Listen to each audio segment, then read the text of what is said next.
Removal and replacement of the disc pads. The first thing to do while the van is on the ground is to loosen the wheel nuts a little. Now we will jack up the van. We will use the jacking point. The jacking point is here. We will then remove the wheel. The next stage is to put car stands under the main suspension. Even though we're not going to get right under the van, we still don't want it falling. Next, we will release the caliper. Using a 14 mm spanner on the bolt at the base of the caliper. Not the plastic one.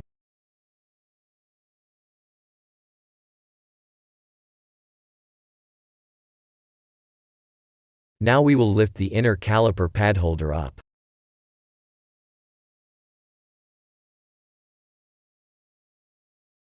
Just like that. Before we continue, we will just check that the caliper slide pins are loose. The bottom moves nice and smooth, and the top one pushed gently backward and forwards moves nice and smooth as well. What we're going to do now is just jockey strap the caliper up. Now that is up and out of the way, we can see the pads. We've got these anti-rattle or squeal springs. These two here, notice the way they are, and then just pull them out and lay them close by.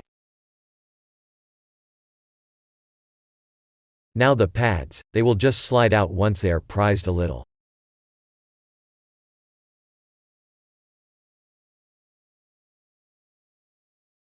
Move them sideways, slightly lever against the springs, and then lay them down.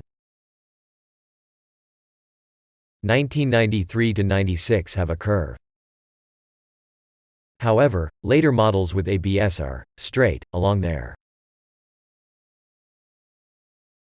Now we need to compress the caliper for the new pads. The single piston is too far out to fit the pads right now, so we need to push it back, which we're about to do. Fluid will push back into the master cylinder and could overflow. So we either siphon a little bit out of the master cylinder, or the preferred method is to bleed the fluid out using a bleeder hose. Place it onto the brake nipple, undo the brake. Loosen the nipple using a 10 mm spanner. Put it somewhere to catch it. Use a small 4-inch C-clamp. Insert the C-clamp into the hollow inside the piston.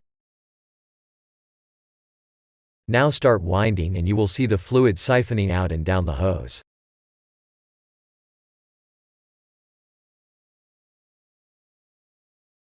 Do this slowly. Okay, now it's gone all the way back. I am going to close the bleed nipple and take the C-clamp away. Now fit in the new pads. The pad now goes into the slot.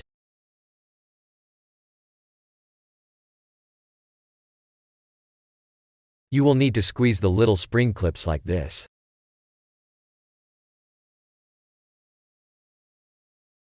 The same with the inner pad. This pad isn't so bad. It just went into the slot. There are little spring clips to push back. Remembering the anti-rattle springs we took out? We now need to reinstall them into the holes. They will now push the pads apart. Now we can release the caliper while holding the pads. As easy as that, and you are finished.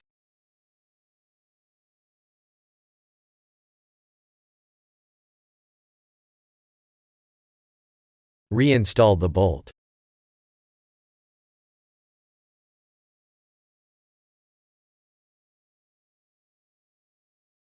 Before we continue, we are now going to pump the brakes to get the compression into the caliper. Now put the wheel back on and remove the jack. Do exactly the same on the other side. Now all we need to do is to check the fluid reservoir under the hood and make sure it is at the correct level.